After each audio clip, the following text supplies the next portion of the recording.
bom dia! Vamos continuar com as nossas teorias evolutivas. Hoje a gente vai conhecer um pouco sobre as teorias de Darwin, tá? A seleção, a famosa seleção natural, que também, explicou.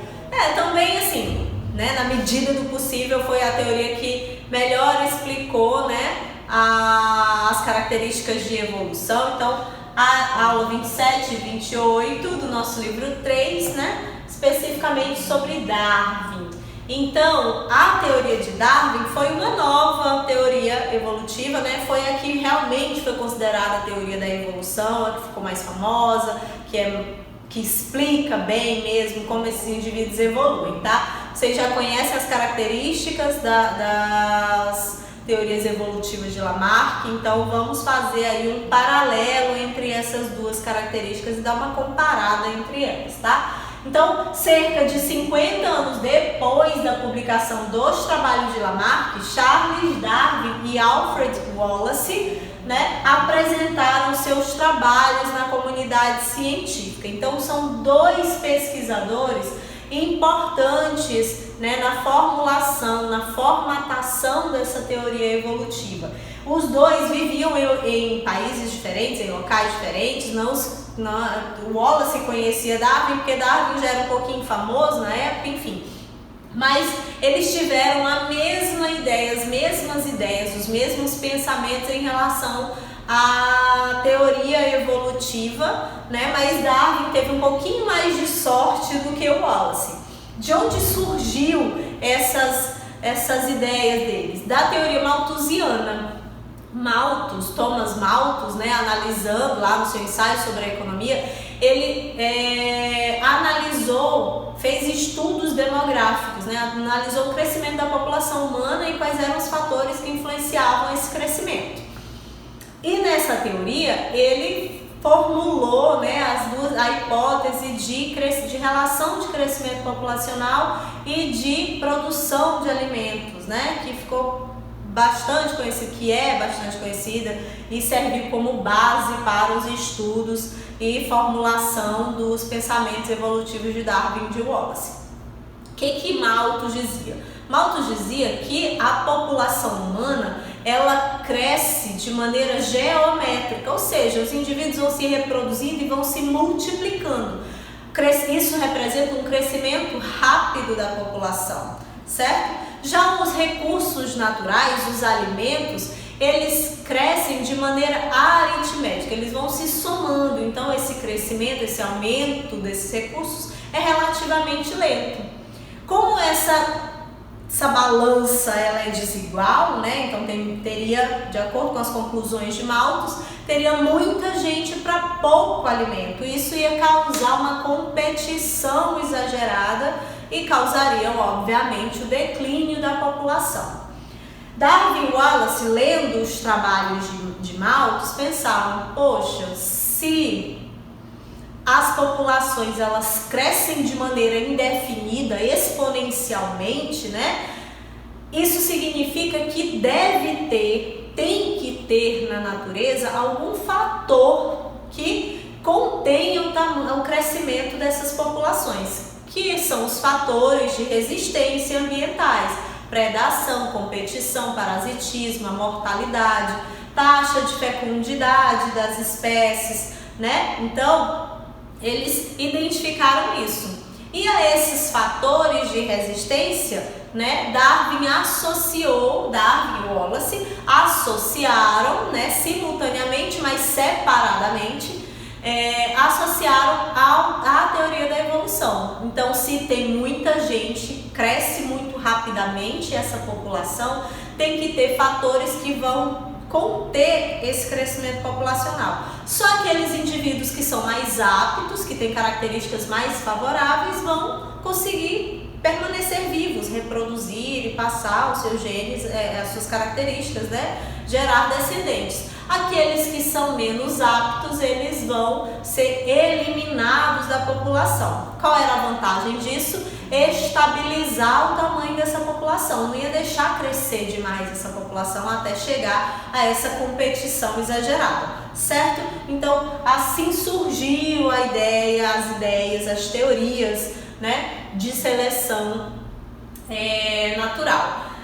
Aí só contando um pouquinho da história de Darwin, né? Ele foi chamado por um orientador para fazer uma viagem, né, ao longo do mundo para fazer levantamentos biológicos, né, de espécies, fazer mesmo um conhecimento, conhecer mesmo o mundo, já que ele era biólogo, né, na época.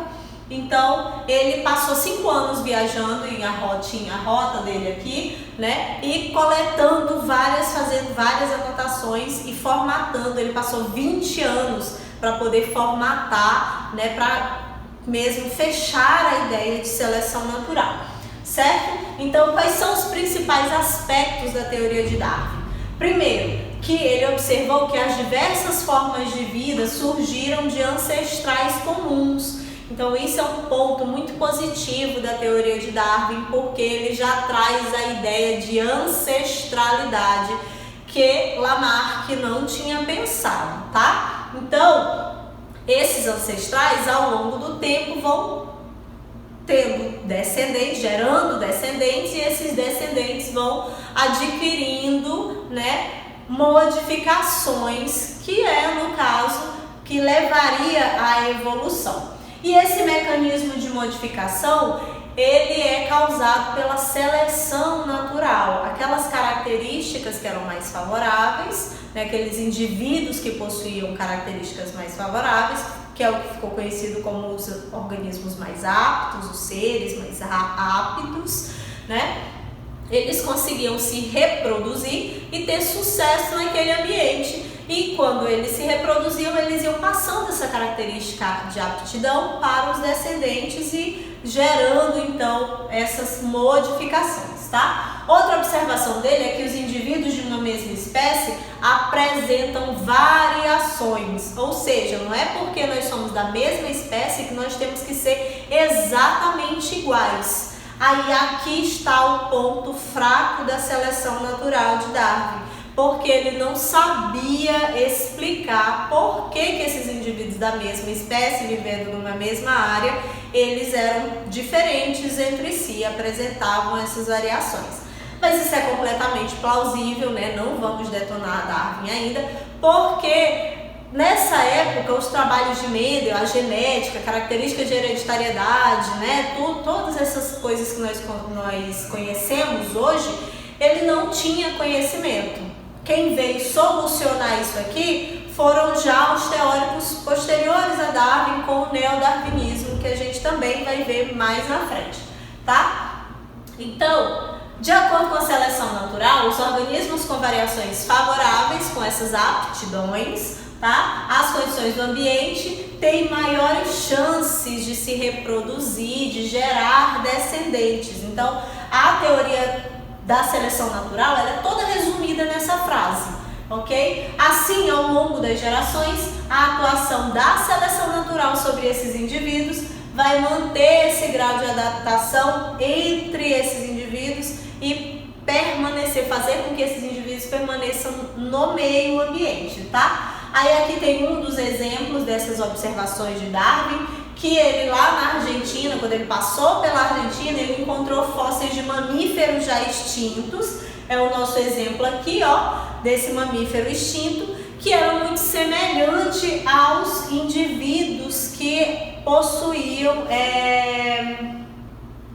que existiam na atualidade, né? Então ele ficava pensando, tipo, se essa espécie já existiu há milhões de anos atrás, né, mas ainda há semelhança com esses atuais, significa que eles vieram de um mesmo indivíduo, que é o ancestral comum, tá? E aí chega no exemplo aqui famoso, né, de Darwin, das girafinhas, e é o que a gente vai utilizar para poder comparar com as ideias de Lamarck. Então, segundo Darwin, existiam girafas de pescoço longo, de pescoço médio e de pescoço curto. Ou seja, a mesma espécie, mas que apresentam variações. No nosso caso, a variação é o tamanho desses pescoços, tá? Então, as de pescoço longo, ao longo do tempo, teriam mais chances de alcançar o alimento alto e sobreviviam deixando descendentes, certo? qual é a comparação com a teoria de Lamarck? Lamarck dizia que só existiam girafas antes, né? Só existiam girafas de pescoço curto. Essas girafas, pelo fato delas ficarem esticando esse pescoço para poder pegar o alimento cada vez mais alto, o uso, né, dessa estrutura fez com que ela alongasse o pescoço e aí tinha os descendentes e essa característica era passada para os descendentes, certo? Darwin não. Darwin considerava essa variação de tamanho de pescoço e que aquelas que tinham pescoço longo, essa característica era uma característica favorável para elas e fez com que elas, né, permanecessem no ambiente, elas conseguissem se reproduzir mais e ao longo do tempo elas foram gerando descendentes e dominando o ambiente. Pausa para uma observação. Essa teoria nesse formato de relação de alimento e não sei o que, é uma teoria didática para a gente explicar mais facilmente para vocês. Mas na natureza o que aconteceu não foi isso. Não foi a escassez de recurso que fez com que as girafas de pescoço longo elas permanecessem, elas tivessem sucesso. O que aconteceu na realidade é que realmente existiam girafas de pescoço de tamanhos variados, mas aquelas que tinham pescoço longo, elas eram mais atrativas sexualmente para as outras girafas, que é o que a gente chama de seleção sexual. Elas, por terem o pescoço longo, elas eram mais atraentes, então elas conseguiam se reproduzir mais e gerar descendentes, certo? Então, o pescoço longo continua sendo a característica favorável de aptidão, né, de adaptação. Então, as outras que conseguiam se reproduzir menos, obviamente a população foi ficando cada vez menor e elas foram desaparecendo ao longo do tempo, tá? É o que realmente acontece na natureza. Então, na época de Darwin, né, nessa época, Darwin sugeriu que essa teoria da seleção natural, né, gerava essa evolução, mas ele foi muito criticado, tanto que só quando ele lançou essa teoria dele, só 30 anos depois ele conseguiu ser aceito, essa teoria conseguiu realmente ser aceita, né, depois que vieram lá as evidências evolutivas, certo? Então, porque naquele tempo o pensamento criacionista, né, os dogmas religiosos dominavam a ciência também, a ciência, a economia, a sociedade, certo? Então, Darwin teve essa dificuldade aí também, certo? Então, aqui vamos pegar um exemplo prático de como que a seleção natural ela atua. Então, nós temos aqui, ó, três aves, tá? E essas aves, elas se alimentam desse besouro de tonalidade de coloração verde. E nós observamos que nesse ambiente onde essas aves vivem, existem besouros de coloração verde e de coloração rosa. Acho que é rosa, isso. De coloração rosa, certo? Então, a cor nesse nosso exemplo é a característica de aptidão, certo? É a característica favorável. A gente observa aqui, ó, que as avezinhas, elas só gostam dos besouros verdes. Então, ao longo do tempo, como elas vão consumindo esses besouros, só os besouros verdes, e vão deixando aqui, ó, os rosadinhos, os rosados eles vão aumentando o número de indivíduos, enquanto que os verdes eles vão desaparecendo, até chegar ao ponto que nessa população nesse ambiente só vai ter besouro rosa, porque os verdes todos foram dizimados, né, foram consumidos por essas aves. Então a predação aqui é um fator de seleção e a coloração é a característica de aptidão, tá? E nós temos, gente, aqui um resumo desse contexto, tá? No caso de Darwin, a mudança ambiental, né, o ambiente, ele vai atuar sobre uma característica que o indivíduo já possui, que é essa característica pré-adaptativa, que vai tornar ele apto, né, vai dar uma condição para ele sobreviver, vai favorecer a reprodução e vai gerar a adaptação ao longo do tempo para esse indivíduo. E essa adaptação ao longo do tempo é a evolução, certo? E na seleção natural, nós temos 3 tipos de seleção natural, que nós chamamos de seleção estabilizadora, direcional e a disruptiva. Qual é a diferença entre elas? Analisando esses gráficos, nós temos aqui, ó, que a linha rosada completa é a nossa população, certo? Aliás, a pontilhada é a nossa população, que vai servir como exemplo, como base. Tá? Então ela está sempre no meinho aqui. Na seleção estabilizadora, significa dizer que a característica mediana, né, todos aqueles indivíduos que possuem uma característica mediana, eles são favorecidos, eles permanecem no ambiente. Exemplo, a estatura do homem, da espécie humana, né? Temos pessoas altas, pessoas médias e pessoas baixas. Geralmente, se a gente for fazer um estudo da altura das pessoas, a maioria da população humana vai ter uma estatura média, em detrimento àquelas pessoas que têm estatura alta ou aquelas pessoas que têm estatura mais baixa, certo? Isso foi por causa de fator de seleção estabilizador. Já no caso da seleção direcional, essa seleção ela atua favorecendo aqueles indivíduos que estão na extremidade inferior. Por exemplo, se eu tenho uma ave, né, 2 espécies de ave, e elas se alimentam nós temos nesse ambiente sementes pequenas, médias e grandes, certo? Essas aves, elas se alimentam só das sementes médias, aqui ó, fica bem no meio, das sementes médias e das sementes grandes. Isso significa que as sementes médias e grandes vão diminuir a quantidade, enquanto que as sementes pequenas elas vão aumentar a quantidade. Então é um exemplo de seleção direcional, tá? Já no caso da seleção disruptiva, ela favorece os 2 extremos em detrimento à característica mediana. Vamos pegar o mesmo exemplo das sementes. Eu tenho sementes pequenas, sementes médias, ficam aqui no meio, e sementes grandes, certo?